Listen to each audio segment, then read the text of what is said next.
ഇന്നത്തെ ടോപ്പിക്കിൽ നമ്മൾ ഡിസ്കസ് ചെയ്യാൻ പോകുന്നത് സോഫ്റ്റ്വെയർ ഡെവലപ്മെൻറ്റ് റോഡ് മാപ്പാണ്. A beginner's guide to choosing the right technology.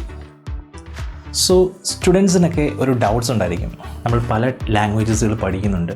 C++, Java, .NET and Python. So ഈ ടെക്നോളജിയൊക്കെ പഠിക്കുമ്പോൾ നമ്മൾ എവിടെയാണ് യൂസ് ചെയ്യുന്നത്? ഇത് വെച്ചിട്ട് ഞാൻ ഈ സോഫ്റ്റ്വെയർ ഉണ്ടാക്കുമ്പം എന്ത് ടൈപ്പ് സോഫ്റ്റ്വെയറുകളാണ് എനിക്ക് ഡെവലപ്പ് ചെയ്യാൻ സാധിക്കുക? സോ ഈ ഒരു സീരീസിൽ നമ്മൾ മനസ്സിലാക്കുന്നത് ഓരോ ടെക്നോളജികളും യൂസ് ചെയ്യുമ്പോൾ അത് ഏതൊക്കെ ഏരിയയിൽ നമുക്ക് യൂസ് ചെയ്യാൻ സാധിക്കും എന്നുള്ളത് നമുക്ക് നോക്കാം.